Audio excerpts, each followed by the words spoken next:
F1. We're talking about major events that I covered, and we cannot do this anymore. But at the time, I was like making fake credentials so I could actually and be on the track.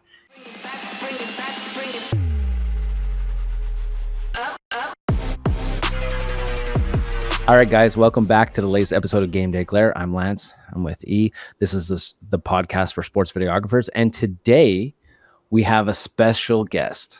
So we got Rogerio from the CF Montréal, who works in the MLS. Thank you so much for being on our show. Now, we've had plenty of people write in and they always say, how come you never have guys who shoot soccer? You always have guys who do hockey. You got a lot of basketball. So we finally got a soccer guy. So how you doing, Rogerio? I'm doing great. And what about you guys? Yeah. Right. Yeah, we've been pretty busy. E had a 4 overtime PWHL game. E, you want to talk about how fun that was the other night? Yeah, well, still recuperating, but yeah, no, it was a long night, especially for my mom, who was waiting for me for Mother's Day. I'm the one who's supposed to answer questions. That I actually have a question for you. You know, women's hockey is a bit slower than men's hockey. Yeah. Is it easier for you to shoot? It is in a way, but because I think like any sport. The faster it gets, the more predictable it gets as well, because you kind of know where the action is going. It's sort of easy to see what's happening, where if you're filming kids, they're all over the place and you don't know what to expect. And obviously they're much better than kids, but like it's so like slower doesn't necessarily mean easier, but like I'm impressed by because I think like individually they're not obviously as good as NHL players, but as a team, so they kind of make up for it by really playing well as a team. So other than the speed, it's not that different from filming the NHL on it, to be honest. But yeah, there are differences, but not that much. It's pretty much the same thing.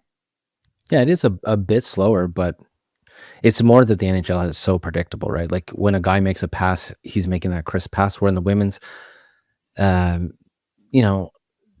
you have a big difference between first line and say third or fourth line.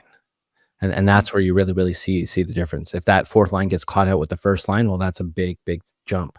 Where in the NHL, it's not so much of a big jump. A lot of times you have the fourth line matching up against the first line because they're more defensive or they're bigger bodies. That's what when I filmed PWHL, that's what I've noticed.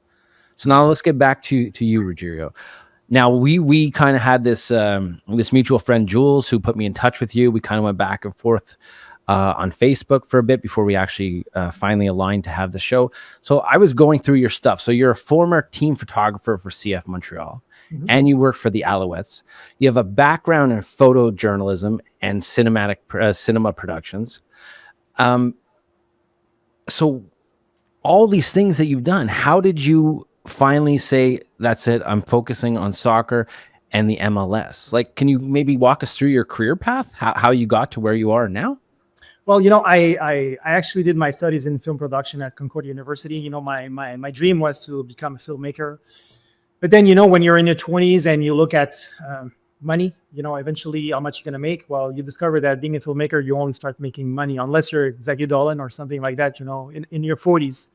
So, wanting to build a family, there's no way I'm going to wait until then to be able to afford and, put food on the table for my kids. So, I've decided to make the switch towards photography after Concordia University, because I felt it was really a lot of internal competition in the university.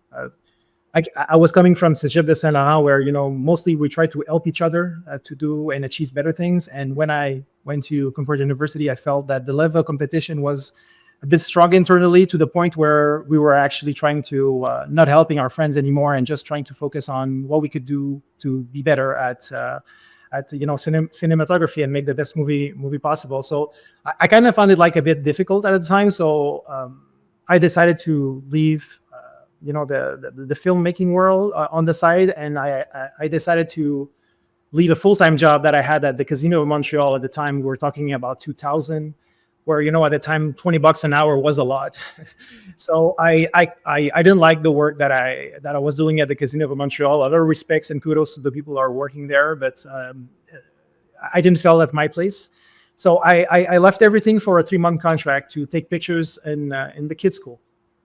So basically for 3 months, I was going from school to school and just, taking pictures. And after those 3 months, I was like, I can make money out of photography. I was kind of pleased, that working brought me money right away. And I'm not saying this like I'm attached to money or anything, but when you're in your 20s, you're starting your career at some point, you don't want to work for free or just doing like jobs for not a lot of money, So I then, became assistant to a commercial photographer called Jean-François Graton, who had at the time a shoot studio. So I kind of like follow him for a few months, and I kind of learn, how to shoot in studios and everything.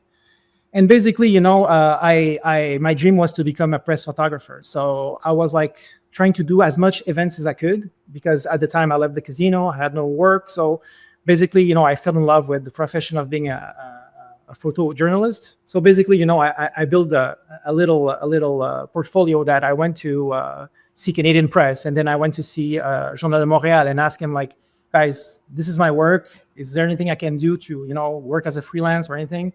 And the message was like, you have talent, you know how to you know how to focus, you know how to shoot, you know how to frame. But the idea here is that I see portrait of kids in school, and I see flowers, and basically this is not what we do. So they basically told me like, shoot some press events, and after that in 3 months come and see us. So basically that they tell to every kid who's going to go and see them, and most of them don't do it because they see the challenge and they're not up for it. Well, in my case, since I left the casino and had no job at the time, I just decided to cover every event in Montreal. So we're talking about F1, we're talking about major events that I covered, and we cannot do this anymore. But at the time, I was like making fake credentials so I could actually and be on the track, and I actually managed to do it. So I was actually on the track, and then other photographers were coming to see me and say, listen, you're not supposed to be here. It's not even a real ID that you have. You need like a bib, you need this and you need that.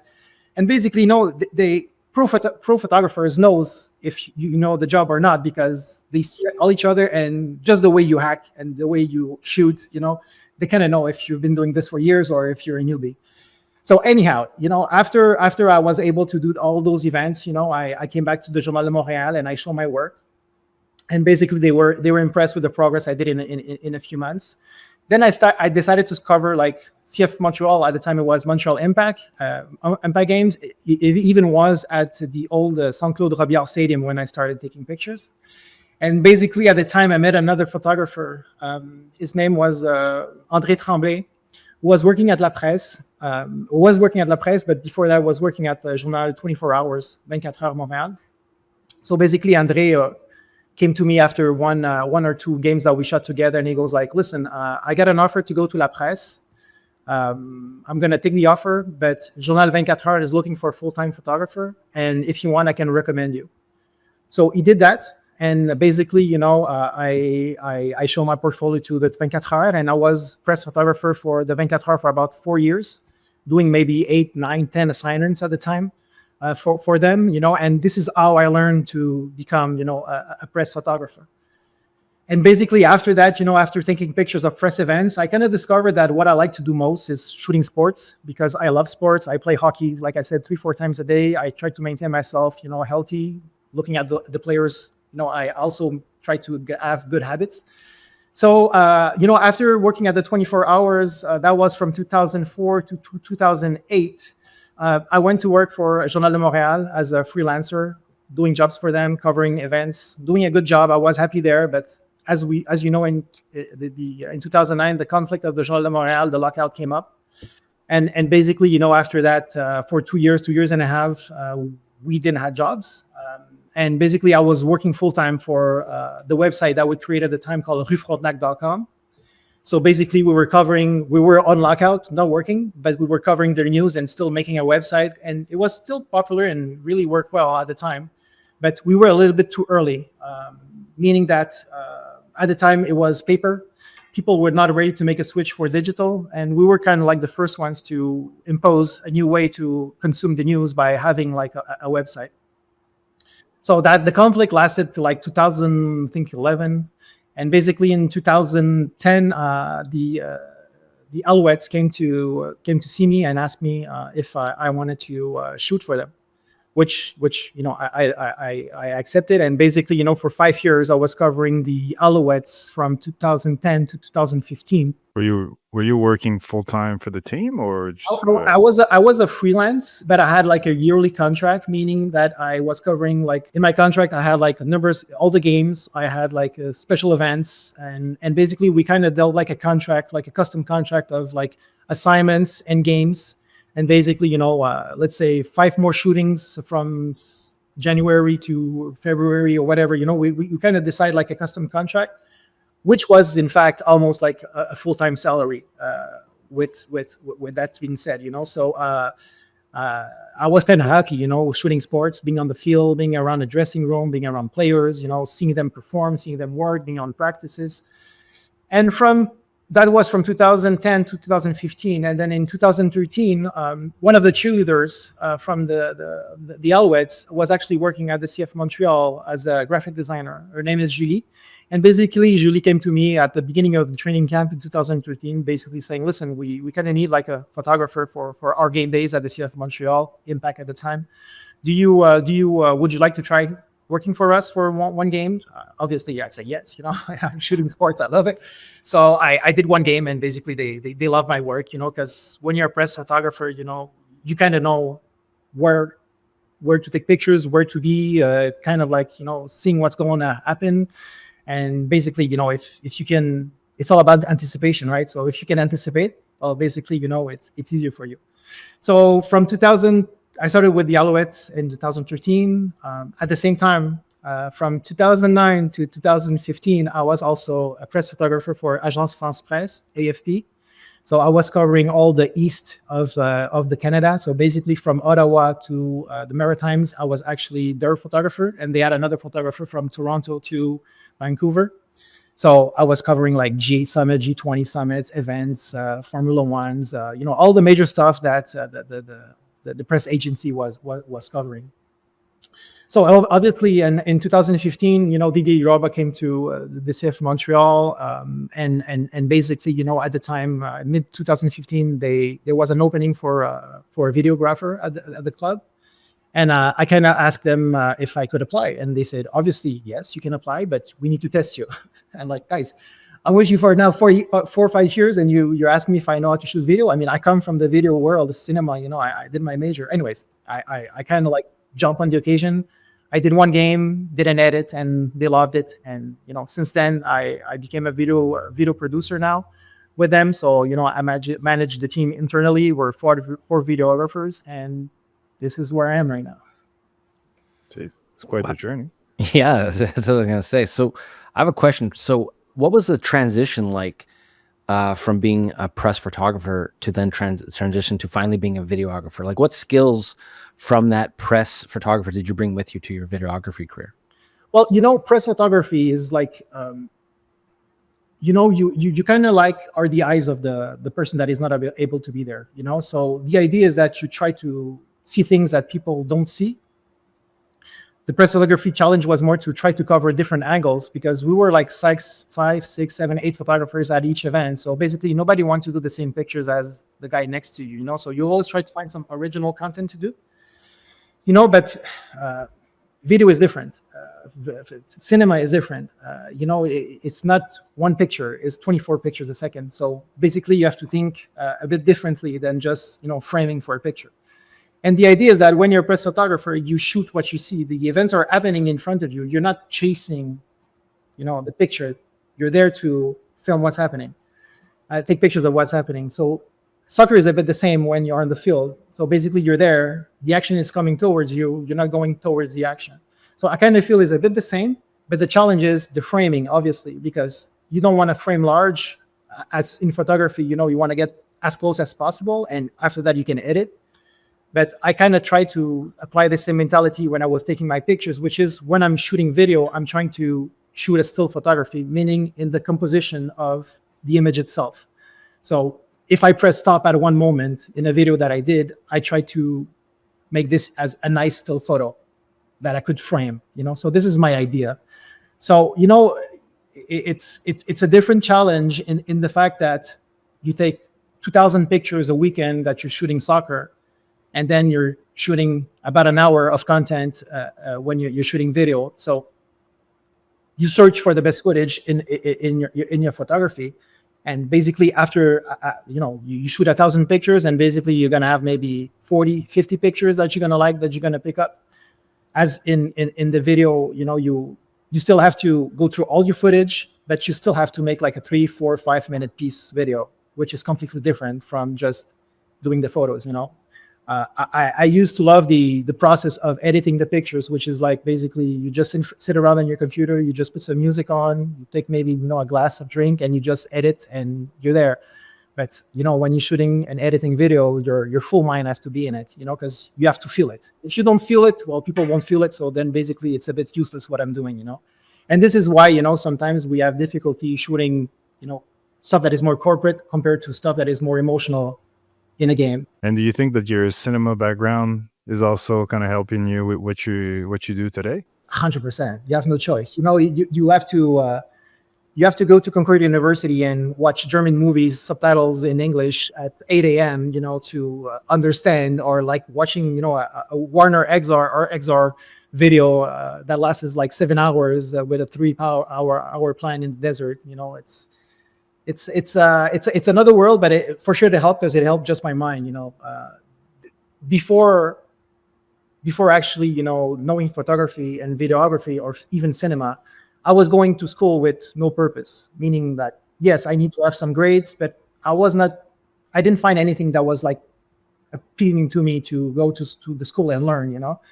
And then when I made the switch to film production, this is when my mind just blew, because I was like, my eyes were so big watching everything that was going on the screen, and I just fell in love with the image. I fell in love with foreign movies, and this is how my culture and love for the image became even bigger.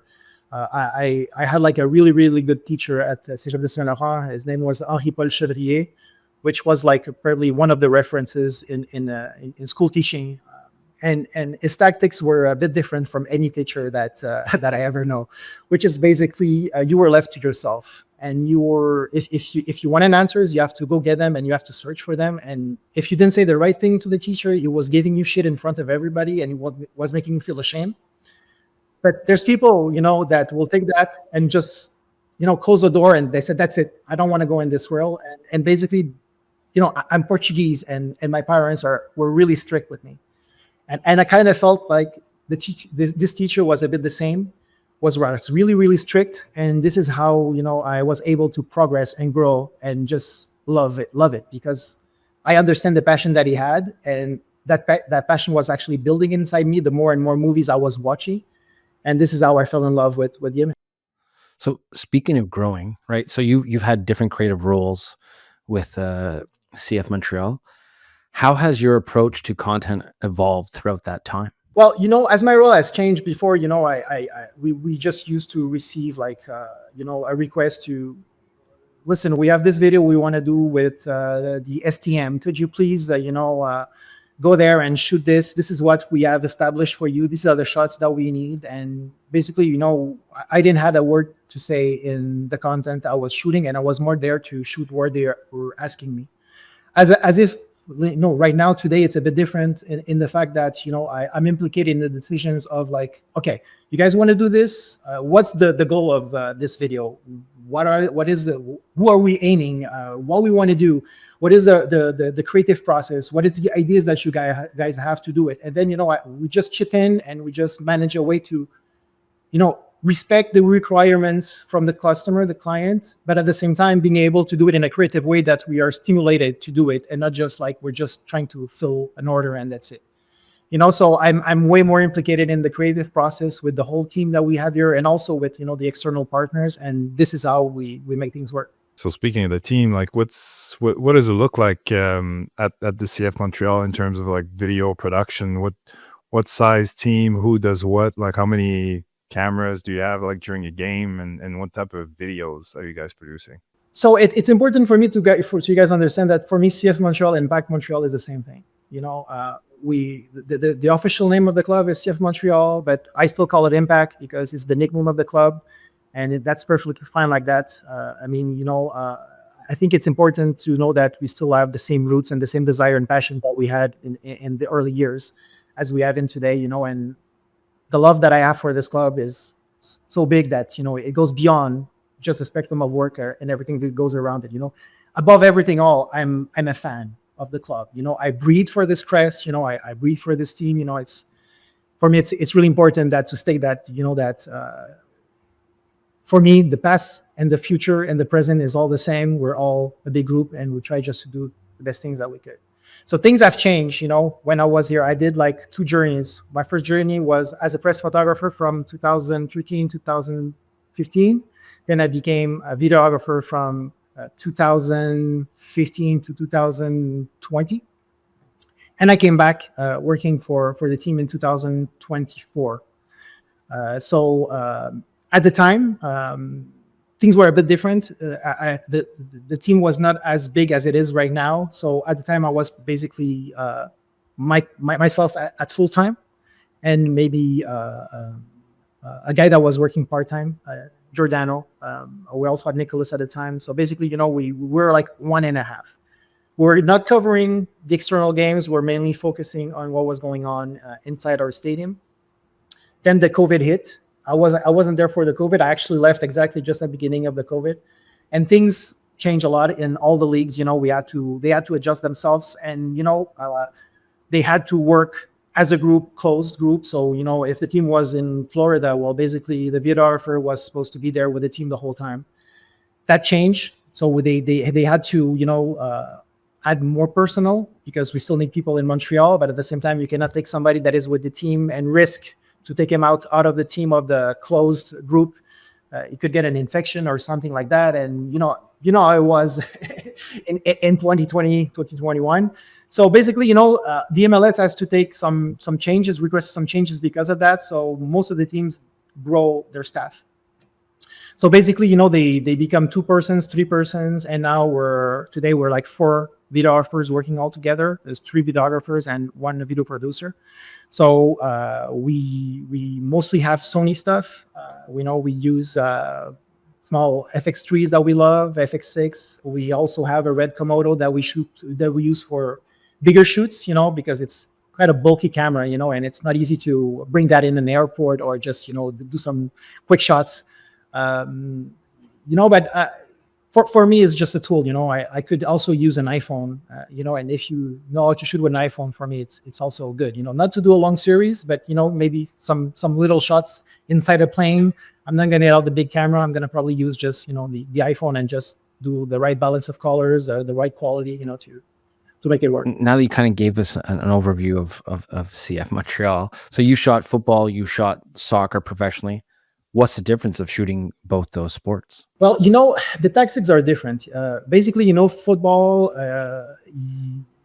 depending on if it's a first down, second down, third down, you kind of know what's going to happen. Second down, and you need 8 yards to get, mostly you're going to get a pass. So basically, you kind of focus more on the quarterback throwing the ball, and maybe you kind of try to guess which receiver is going to get it. So since I was doing the practices too, players used to be around me, and in the practices, they go like, okay, number 18 is going to get this one, I think. And then, I was just like basically following the quarterback to number 19, and he was getting the ball, and I was getting like a perfect shot because I was there. During the game is a bit different, but, I was mostly right in my way to work to guess what the play is going to be. Soccer is a bit different, in the fact that you never know what's going to happen. Yes, there's like a strategy, which is maybe like this year, we like to make more the defenseman play. So there's a lot of back play, meaning we give back the ball to the defenseman. So the other team comes and do some forecheck. And after that, they make a long pass and they try to go, it's a bit different in the fact that I'm more like trying to frame the action and get the best out of it. And there's action nonstop, In football, there's a play, then you stop, and after that, it's the next play, and then it's the next play, And during the plays, you do some beauty shots, or you try to get the most actions out of it. But it's different from soccer, obviously, because you're mostly like filming the whole game, We're using it right now. I have a 200, 600 millimeters that we've been using for the past 3 or 4 games, and the results are just astonishing. In terms of quality, what you can get from one end of the field to the other field on the action commons toward you. It's pretty impressive, and it's like super sharp. So the trick here is more to have a strategy in the soccer field, deciding who's going to be where and who's going to shoot what. So mainly when we shoot here at the Saputo Stadium, we like to have one of the videographers between the two benches, because there's always actions between the coaches, like talks with the refs, or even player change and substitutions, and just getting some action on the sidelines where you can see the staff screaming and giving in the directions, and you're there right in the action. And then I like to have another videographer in, since it's always better to show scoring goals than defensive plays. We can have like another guy on the offense behind the net, completely at the other end of the stadium. Since I'm covering one side of the stadium, I try to put the other guy on the other side. So if they have a celebration, the other guy gets it, and if it comes towards my way, I have it. So we're both covered, technically like that. Also, we sometimes use another videographers that's just going to go around the stadium and, get some crowd shots, get some, nice stadium crowd shots. If it's like a nice summer sunset, we're going to send somebody there so we can have like a nice sunset pictures with the stadium full. So it's really a different approach in the two games where, when I was like basically working for the Alouettes, I was like always like 30, 40 yards in advance of the play. So I could actually cover the pass, because the idea was to get the nicest shot of the player getting the ball and the dot shot and the celebration, So I cannot be behind the play, because behind the play, there's way too many people in front of the action, with 20-something players on the field at the same time. It's too difficult to have like a clear shot of the hand zone or something like that. So, basically when you're covering, or when you're watching a CFL game, you always see the photographers like ahead of the play, 30, 40 yards. And after that, if they miss it, then you have to go 30, 40 yards the other way to cover the defense. So it's a different approach. I think that the biggest difference between the CFL and the MLS is that the games go way faster in the MLS. It's 45, 15, 45, and the game is done. CFL games, I remember covering a game that lasted 4 hours and a half. You're kind of like burnt after a day like that. It's way too long. Just warm up too in CFL, like it's an hour. Like I filmed it for them it was an hour of just warm up. I was like, okay, can we just start the game already? And it's also like a different world, where there's people that come from all over the states so there's all these people with these English accents, that somebody from Texas doesn't talk the same way that somebody who comes from Portland. It's completely different. So it gets some time to get used to the players, and also there's 60-something players with the practicing team. So it's a big crowd. Still, when I was working for them, a fun fact, I was actually every year, 5 years since I worked for them, I was actually doing 1 year, every year I was doing like this lunch where I actually was bringing Portuguese chicken to the players and Portuguese natas and fries. And they were like freaking loving it every time, and then, I think at one time I brought something like 30 chickens. And nothing was left.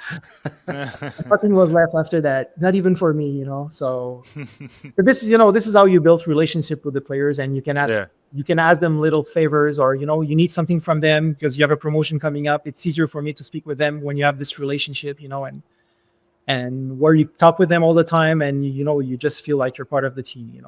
I know it's a bit different from the NHL. MLS also is a bit different, but CFL used to be like the players were all accessible, they're all friendly, and they're always messing around. MLS, it's a bit more serious, because they have a different stature as a player, So and I'm pretty sure Canadians it's must be another level too, So the idea is the adaptation, to you adapt to everybody, to every situation, and try to get the best out of it. So now, in your everyday work, like what's a typical week for you and your team, like around during the season? Obviously, like is it pretty pretty much standard every week? Is kind of similar on like what you're doing around before and after game day, or does it change all the time? Like, what does it look like? It depends which time of the year, because let's be honest, from end of November, beginning of November, end of November, when there's no more MLS season, things are not the same as during a season. So we're really, really busy from January to the end of the season. So if we do the playoffs, it could go up to, beginning of December. But during those 2-3 months, it's a bit more quiet, where you do more recap videos, and your job is mainly on editing and maybe some small shootings. During the season, it's completely different, and during preseason is really completely different. So let's start with, if I go through a year, so maybe this way we'll have like a better idea. So beginning of the year, we come back at the office like first week of January, and this is where we sit down and we kind of like discussed the content we're going to do at training camp, what we'll be covering, what is the strategy, the post, how many posting behind practice, stuff like that. We also work, in collaboration with the social media team. So we try to not step on each other, and maybe, work more towards a common way to work and be efficient. So basically, training camp, we're with the team from 8 a.m. to 11 p.m. when we finish editing. It's full days, meaning that we cover the training that is around 10 o'clock. Then there's different sessions, could be a double training. So basically, and then there's also like we have to do media stuff, where we have to provide footage to other media so they can have like images from the camp, interviews with the players. So a typical day at training camp, like I said, is going to be like from 8 a.m. where you take breakfast, and after that around 3-4 p.m. this is when you finish to shoot your stuff, and you go on to edit. And depending on the time you put onto and the effort you want to put into the video, most of the times, I finish around 11, 12, sometimes 2 in the morning, and then we start back again at 8 o'clock. Since we're a big team, we try to split this in two groups. So basically, if it's like 4 weeks of training camp, well, I'm going to do 2 weeks with another videographer, and the other 2 are going to do the last 2 weeks. This is the way we don't step too much on each other, and also, we kind of like balance a bit the load of work there's during the preseason, because it's really big. Honestly, like after the preseason, we're already burnt out for the rest of the year. So we try to to get some rest when we can, and like taking a day off here and there so we can recuperate a little bit. But training camp from end of January till end of February, which is like a full month and a half, it's nonstop. We shoot with the team, and we provide content every day. We try to do at least a recap for the day, and then some B-roll stuff that is happening during the practice, or just some funny thing that are happening that we just release it. Once the season has started, obviously there's people travel with the team, and there's some people that stay in Montreal. So most of the times we have one videographer that goes on the road, that is going to actually shoot the game, do all the media availability after the game, and then travel back to Montreal. If we have a game at the stadium, well, basically we have 2 videographers that are actually working on game day, and are going to provide most of the content. We have like this series called Derrière chaque victoire, which is like our highlights video of the game if we win a game, because we try to not post the videos if the result is not positive, because mainly people are mostly negative when the team is losing, so we want to avoid that, obviously. So it's mainly 2 videographers on game day. If there's a game on Saturday, so basically we still gonna work our five days during the week, mainly working on previous footage or partnerships, or highlight reels, or even the bande annonce. I have to say that trailers for upcoming games. Then the game, if the game is at 7:30 during a Saturday night, well, basically we're about 4 hours before at the office, setting up the gear, making sure everything is okay, getting all the credentials, the bibs, making sure you eat something before the game too, because once it started, players usually arrive about an hour and a half before. So we do have to cover some partnership stuff inside the stadium before the game, during the game, after the game. So we are also affected to that.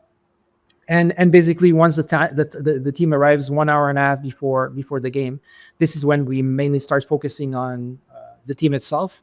So we follow the players coming out of the bus, going inside the dressing room, getting ready, going to practice on the field, and after that, the action starts, and we're for 2 hours covering the game itself. After the game, once the game is finished, we basically we do some press conference. We set up the press conference, do like a live Zoom and also on social media, and after that, we edit some stuff, and we finish around 11:30 midnight. So it's pretty big day. So we repeat this 38-40 times a year. We have with the Canadian Championship and Leagues Cup, and we have around 22-24 games at the stadium, and same thing outside of our stadium. So we kind of try to make the workload fair for everybody. So at the beginning of the year, we kind of like split the trips. Who wants to do what trip? Then we try to, if we want to go to this place, we try to deal with the other videographer. Sometimes there's new jobs that are appearing, and we kind of like need to adjust a little bit who's going to do what. But mainly we try to, deal everything amongst ourselves without even, our bosses needing to intervene. We're kind of like to manage this aspect of our work, just the workload itself and what we're going to be doing for the next trips. You guys have like fast turnaround, right? Like there's a lot of clips you got to give on that. How do you separate from the fast turnaround pieces to the storytelling pieces? Well, basically, we just press pause on whatever you're doing to do the fast turnaround things. Sometimes there's one of the videographers that are working maybe on a less prioritized project, and basically he's going to do it the quick turnaround. But let's say, we're shooting the game and there's a goal that is happening in the first half. So, instead of staying on the field and doing some stuff, basically one of the videographers are going to go upstairs to edit the video, the goal video. And the other one is going to cover what's happening on the field or even in the dressing room. For sure, if like we're losing 3-0, we're not going to go inside the dressing room to get some comments, because we know that it's not a good moment, and the odds of us coming back from a 3 goal lead is going to be difficult. So we kind of like leave the team on their own to find a solution to what's gonna happen in the second half, and basically we're there to shoot it. But let's say that the result is a tie, so we after the half, then we're gonna send like a video guy in so we can actually get some footage of the guys like getting more ready, the little bits and of the speeches from the coach or the players, and then we jump back into the game. And we try to get as much as content possible after the game, because this is where we get the most hits. So we follow the stats. We have people that are working hard here to see when we should be releasing stuff. So basically, for goals, for sure, it has to be right away after the game. This is where we're gonna have the most hits for a video we're gonna post. It's also learning the Instagram feed, how it works, and how it prioritizes some more content. We kind of discover over the years that things that are shot live or just raw with the phone has more exposure than just like a 3-minute piece that you spend like 6 hours, 10 hours doing, which is a bit frustrating sometimes. So we try to adapt to the reality of the market right now, even if sometimes for us videographers it's not the best of options. For me, the biggest difficulty I still have today is to actually produce content, vertical content. We hear you. We completely understand. For me, it doesn't make any sense to shoot, horizontal with a full frame, and after that convert this to a vertical format where you lose 66% of your frame, and you had graphics on top of it. So basically, the person is only watching 20% of the intended, shot that you made. So it's a bit frustrating, but the data is there to back off that. The stats are proving that vertical works better than horizontal. So for me, it's hard, or you did like this amazing video where there's like a nice win. It's a 7-minute piece where if you put it on Instagram, even if you had like flip your phone thing and you just flip it over, my kids don't turn their phones when they're watching content, and it's kind of hard for your ego to see this, because you're not watching you like what I'm showing you, but it's like 20-25% of the intended result which the 100% is way nicer. As I said before, I try to frame everything like it's a picture. So for me, it's a nonsense to produce vertical content, but it is what it is, and we have no choice but to follow because the numbers are there, and this is where we need to go. So right now, I'm in a debate where should I just shoot vertical? Should I just flip my camera around and just shoot vertical and make the perfect frame for a vertical frame instead of focusing on a horizontal frame? So I'm 47. I've been through a lot. So the key here is adaptation. So I'm not close to it. My mind and my ears and my eyes are always open because as we're getting older, we have no choice to follow what people want. And people, what they want right now is vertical content because somehow, they have a problem with their hand that they have like this difficulty, turning the phone, and which is kind of fun because, I then ask a silly question. I'm sorry for asking this, but I mostly ask them, okay, but when you guys are watching porn, do you guys flip the phone? Yeah. So I guess it's a selective thing, Yeah, exactly. You don't just put that little icon that shows you that you have to rotate the phone. Doesn't that do all the magic for you? It does, but the views are not there compared to other stuff, But then again, I'm not sure if it's a question of just the format. I feel more is the algorithm that pushes more the other content than the ones that are edited or the ones that have like a lot of work, a lot of cuts. I feel like, especially the Instagram feed is really made for. I shoot this with my phone or I'm live and I'm just going to publish it. And basically that's what they want. Speaking of the younger crowd, we're trying to transition to more of a teaching category of questions. Like, basically, I'd like to know your advice for younger kids or, upcoming sports videographers getting into soccer. Like one thing, for example, that I'd like to know is like, what would be your advice for a sports videographer shooting a soccer game by himself in terms of like positioning around the field? Like where's the best place to be to get the best cinematography, but also, because soccer is one of those sports where you can't really afford to miss a goal. So like, where do you go so that your chances are the best at capturing those goals in those moments when there's so much to cover? When I was a photographer, for sure, being behind the goal was the best because the action is coming towards you. You have the physical contact between two players. You have the shot is going towards the net. I feel like having the player from his front is way nicer than having him from this side. So I would say, and basically most of the photographers that are coming here to shoot for the press are actually at the end of the goals because basically this is where the action is. If there's celebration, they all goes to one of the corners. They raise up their hands in the air, and basically this is where you get your money shots.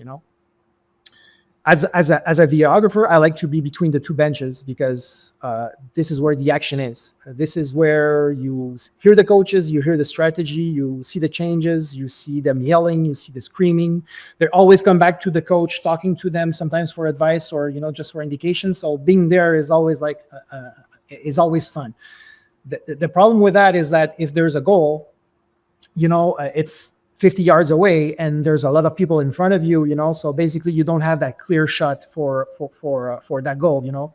If there's like a rumble in the middle of the in front of the goal, sometimes you don't know who has the ball, so it's a bit hard for you to follow the action compared to just being on the end line and basically you see everything that is going on there.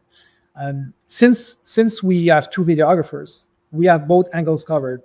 So it's easier for us to work that way. But if I had, like when I'm traveling with the team and I'm only one videographer on the road, I'm going to try to be more into the attacking surface zone towards the end of the lines because, I want to have the goals, the celebrations, the goals, and the action.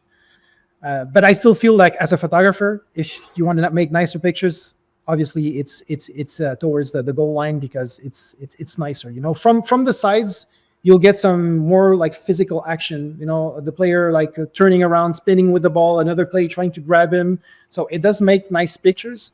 But if you want the money shot, it's there. So from your experience, what are teams looking for when hiring or when collaborating with a content creator? I'm a sports videographer. I've been in the business now for numerous years. I've been 12 years total with the CF Montréal, plus let's say 5 years with the Alouettes. So that's almost 18 years, in the sports world. And for sure, you have to have a lot of anticipation is the key. When you're shooting sports. When I was a photographer, and I was actually like one of the most difficult sports to shoot is boxing, 100%. And after that, it's even harder. It's UFC, because when you're shooting boxing, you have to become a boxer, meaning that you have to anticipate the shot. Because if you see the shot, it's too late. By the time you press on the shutter, it's too late. The punch is already passed. UFC is the same thing, but you have to shoot through a grid. So no autofocus there. Most of the times you have to be manual focus. So, doing those sports and learning the hard way, once you come and shoot soccer, it becomes way more easier to do it.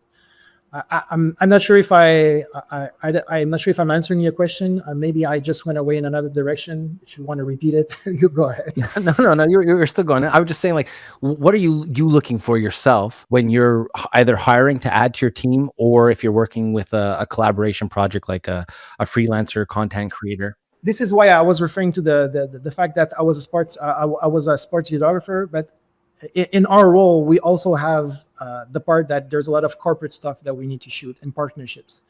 And you don't necessarily need to be, a sports videographer to shoot those.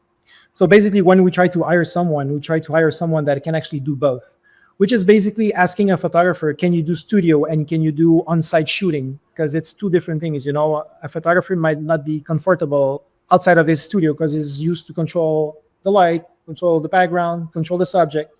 As if you go, let's say, do portrait in a business, you have to find the right spot where to do it, set up your stuff. Maybe you're not that as comfortable.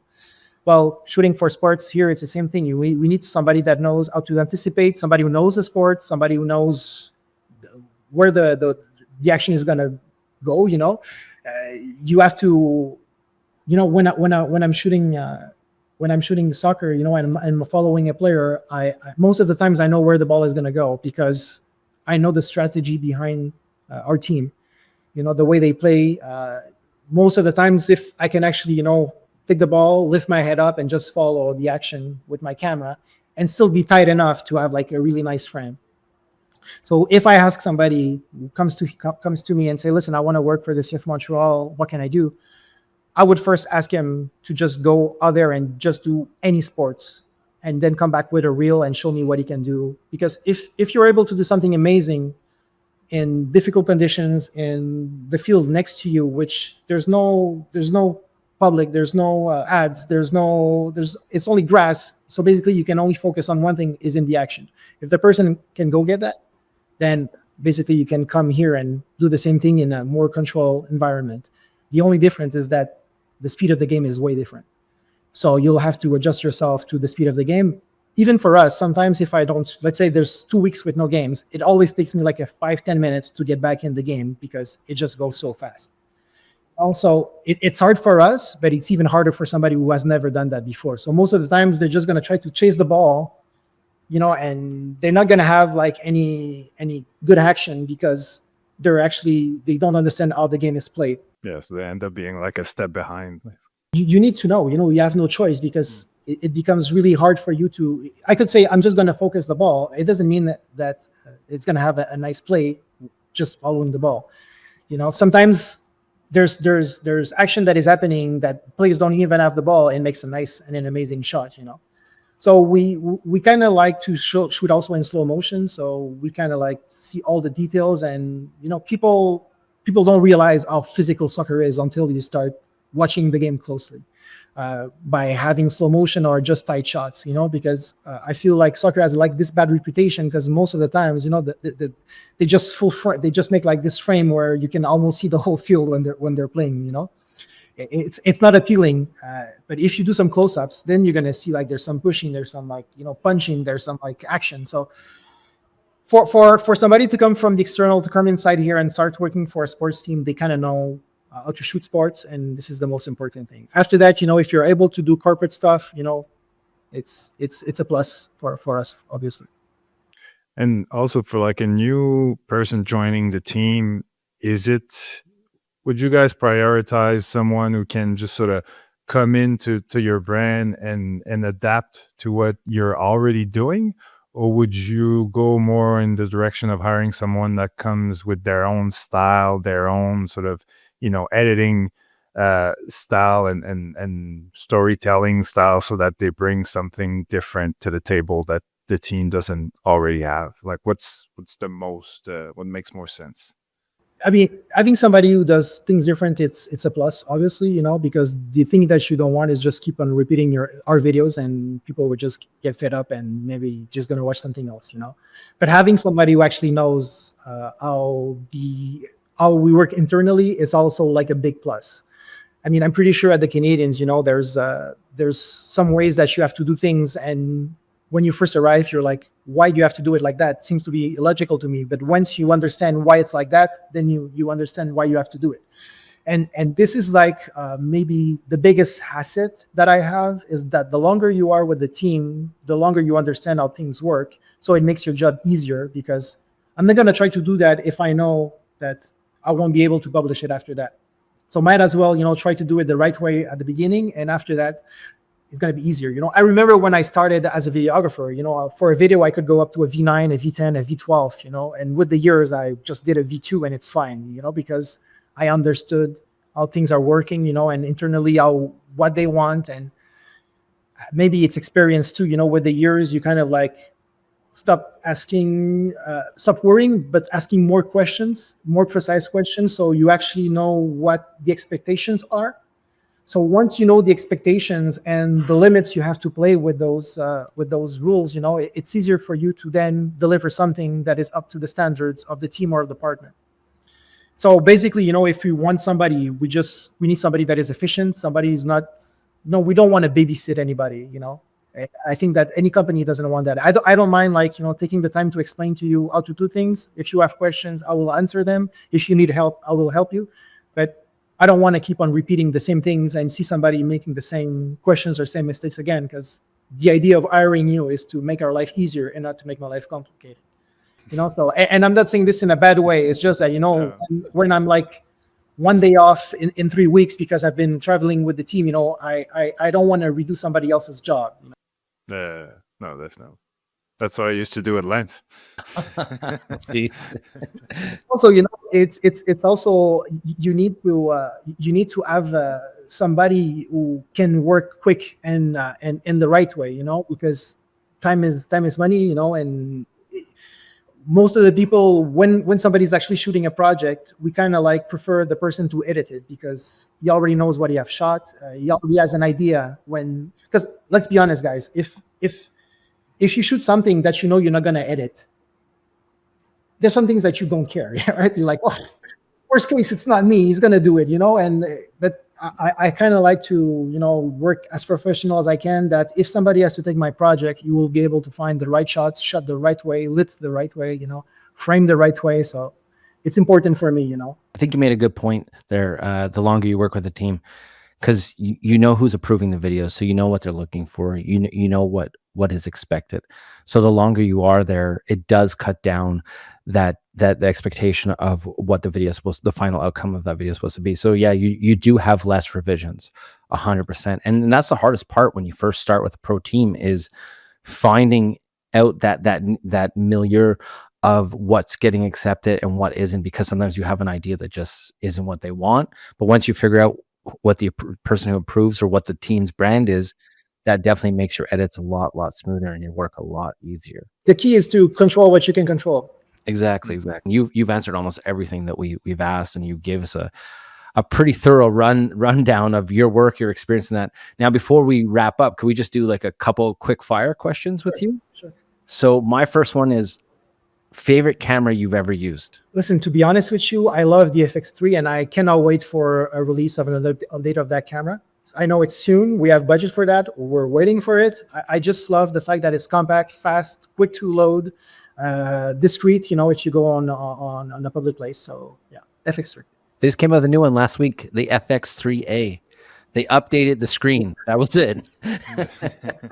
I heard some rumors. I was expecting something with a different sensor, or maybe ISO, a bit better ISO. Anyways, I'm still crossing my fingers. What's the event that you got to shoot that was your favorite, your most memorable? Well, for the CF Montreal, obviously, the 2016 semifinals in Toronto.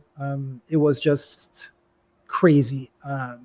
The action, the screams of the crowds, the events itself. We were ahead of goals, and then we were behind, and then it went to like overtime. Then it went to PK.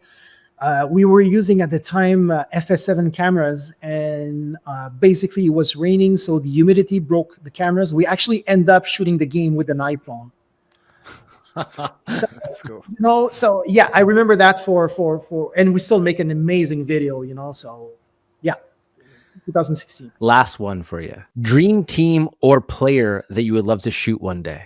As a hockey player, my dream was to face Carey Price. Not to take pictures, but just to go like on 10 breakaways against. One-on-one. That's what I want. But obviously, as a soccer fan and as a Portuguese, to be able to shoot Ronaldo would be one of my dreams. But I don't have that wow thing for a star, because I consider them as humans. I have dealt with Didier Drogba, where I was talking to him like he was a friend, and not even like this aura that he had it. So basically, it's more for the fact that I respect the human, and I'm kind of proud that he did everything for my country. So yeah, Ronaldo. Great. Thank you so much, Rogerio, for taking the time. You're in a lodge right now outside of the at Saputo Stadium.